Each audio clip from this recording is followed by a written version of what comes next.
What is it? No. No, I don't want to go down to the lake today.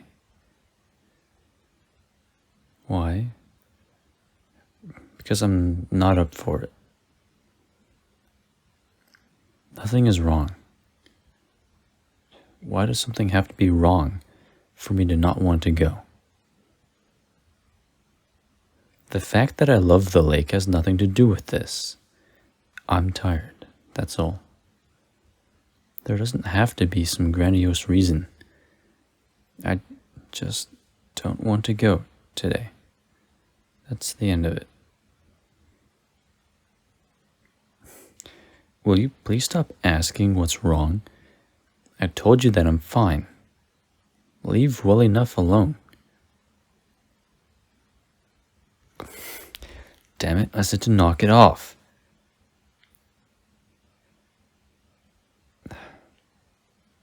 Look, I'm sorry, okay? I'm really not up for this right now. You wouldn't believe me even if I told you. Because you wouldn't. What? Of course not. It's not because I think so little of you. How could you even think that? It's just beyond explaining. It's beyond all reason and logic. I wouldn't believe me either if it wasn't for the fact that I'm the one living with this misery. No, it's not about you. Well, it is, but it's not what you think. It's just,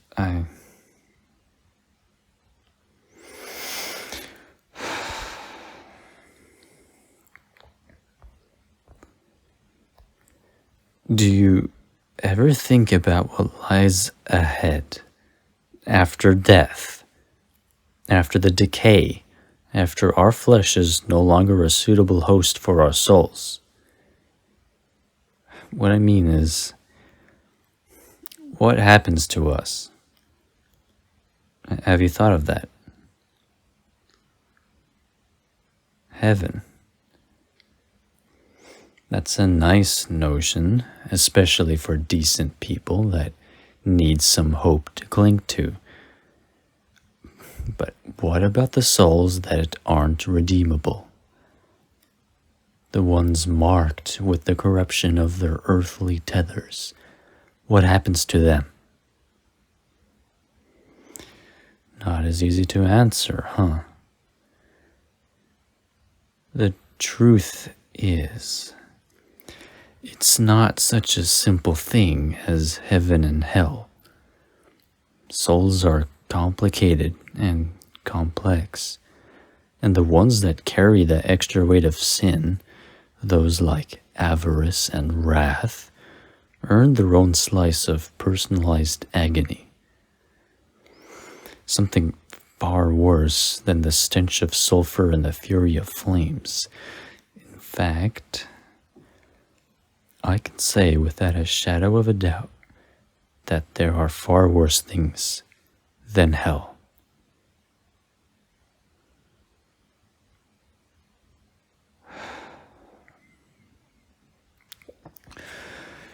What would you do if every single day, every morning that you awoke to the sun on your face, to the warm embrace of your lover, and the comfort of your home, you repeat that same day over and over? And it goes on this way infinitely. It doesn't sound so bad, right? In fact, it damn near sounds like paradise. And you'd think that for the first few days, the first several weeks, even the first few months. But time drags on. And the real kicker here, and I mean the absolute ball-busting inevitability, is that every time you wake up to this day, your lover doesn't remember the day before it. And this, as far as you know, is infinite. Some kind of cruelty bestowed on you by some higher power, to live every single day with the person you cherish most, though they won't remember the time they spent with you. Maybe even that doesn't sound so bad. After all, at least they'd still be around, still able to laugh and cry and cherish the time with you before the morning wipes them of their memory again. But the longer time goes on, the more you are the sole container for these precious moments, the more alone and miserable you begin to feel.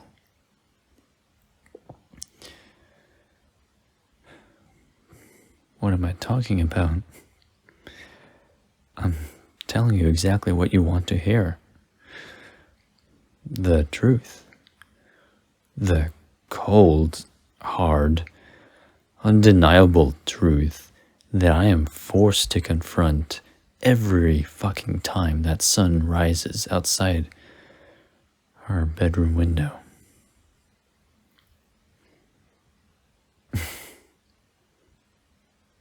Am I scaring you? I told you that you wouldn't believe me. But you've already got me talking, so I'm just going to tell you. After all, it's not like you'll remember it tomorrow anyway. We have awoken in this house, in our queen-size bed, to the same sun, the same stillness for the last year. There is no one else besides us, and nothing we do ever changes the outcome. No matter how far we travel, or how much we do, it remains the same. With your memory erased, and the day once again set to repeat, back in our home and back in our bed. Don't you get it? This is how it is now. Stuck in this moment forever, trapped in time. It's the gods' highest form of torture.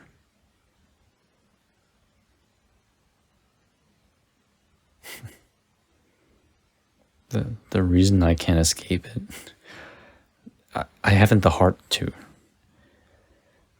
Because you died.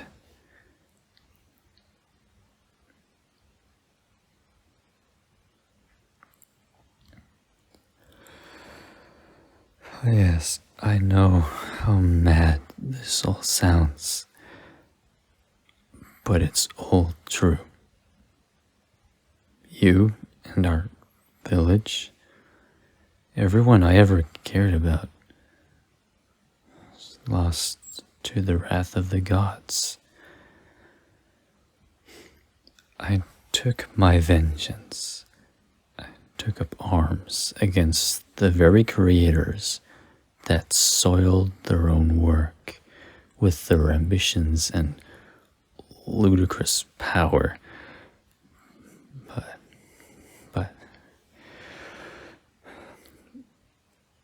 But as in all who stand up to the gods,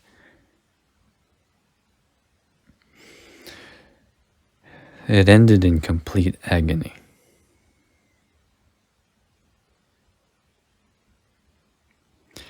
I thought, when it all began, how could this possibly be a punishment? I had gotten you back. Our home was restored, and there was nothing that existed in this universe that would come between us again.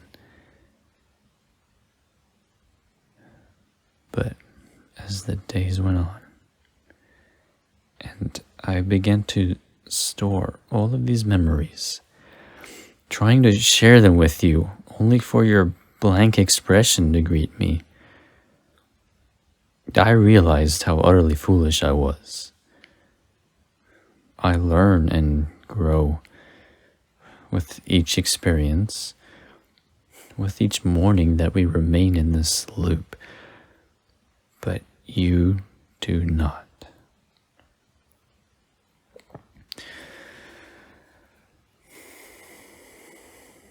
And my gods, does that idea terrify and disturb me. I am, even in your company, racked with a loneliness that will never be quelled. What I thought was paradise became my own personal hell.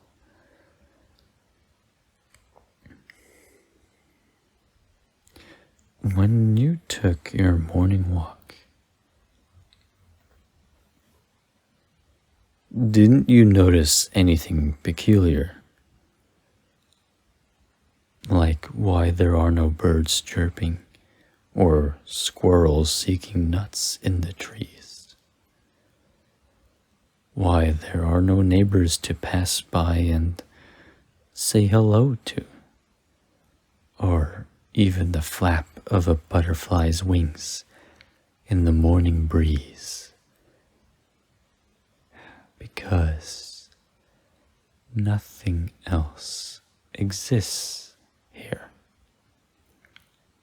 There is only you and I. I've never actually told you any of this on any of the previous days. I never had the heart to. But now, I guess I'm just too damn broken and worn down to keep at it.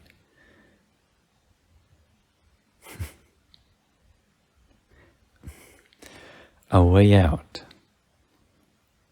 I've already told you, I haven't the heart to try. Beyond this moment, you no longer exist. And despite my suffering and heart-wrenching agony, I could never leave you. I would suffer 1,000 lifetimes, an eternity, if it meant you would remain by my side. And so, as much as it pains me, a life without you would feel far worse.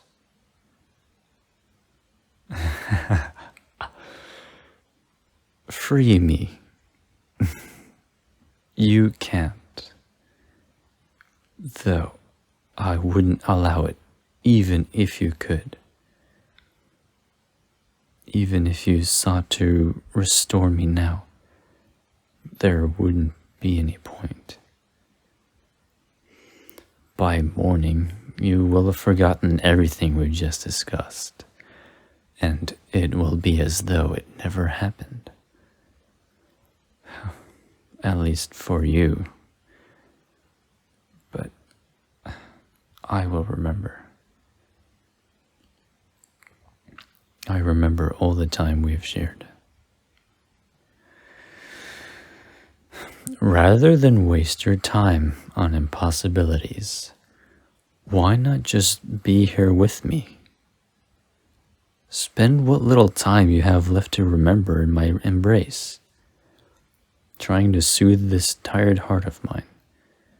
I beg of you.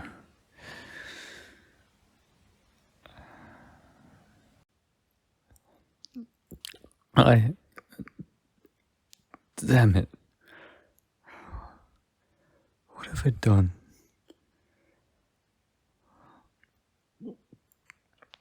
I'm sorry.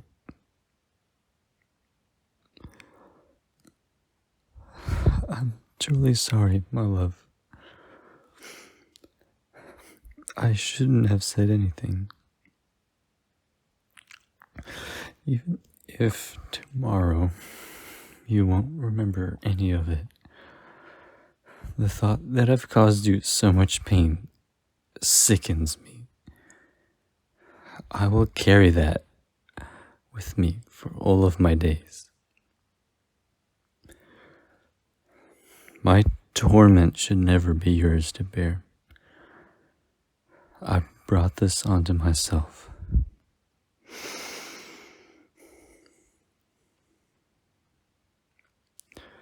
And nothing excuses me of what damage I've done here today. I swear that when the sun rises, I will make it up to you. I will give you everything you desire, and I will continue to do so each sunrise after. So, please, no more tears. You will spend each day with only a smile on your face, with laughter in your heart, and my love to comfort you.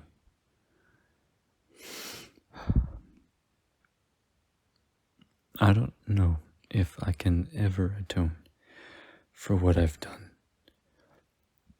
but I will spend every single moment of this endlessness seeing that I have exhausted all resources, attempting to do so. Now, rest, my love. Rest your weary eyes. Let sleep take you, and dream only of pleasant things. Forget the suffering. Forget the pain. Live in endless naivety. Live only in the light of my love for you.